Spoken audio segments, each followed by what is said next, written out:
And welcome back. Now we're going to talk about normative isomorphism. Normative isomorphism is kind of one of the weird ones. It stems from educational pressures or pressures of a profession. Okay, so let me elaborate. Think about all of your top executives, almost in any firm everywhere you go. They all kind of act the same. Guess why? Because they went to probably the same MBA programs, and they all kind of know each other.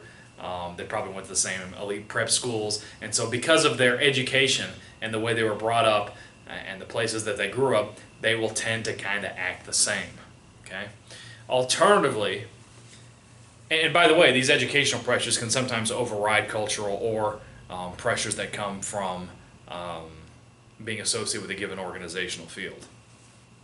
Alternatively, it can come with standards of a profession. So, for example, CPAs, when you hire a CPA, you know that there is a certain level of service that's expected with that CPA because of the fact that they have that certification or that qualification of being a CPA. Therefore, if you tell a CPA, because you work for me, you're going to say 1 + 1 is 3, they're going to say no because it violates my norms of being a CPA. And so CPAs will act the same, or professionally, more or less everywhere you go in whatever firm. Think of physicians. In order to be a medical doctor, you have to pass a series of board qualifications, residency, and things like that.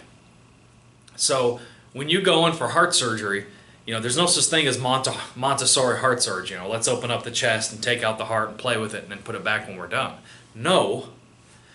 Heart surgery is going to be conducted more or less the same pretty much anywhere you go because of the fact they went to medical school, they got certain qualifications, and therefore they are going to act the same.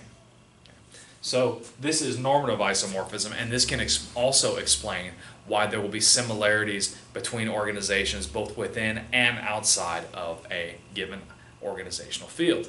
Great.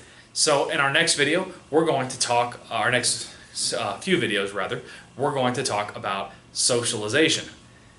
If you like these videos, make sure you give me a thumbs up down below, comment, and definitely subscribe. Thank you.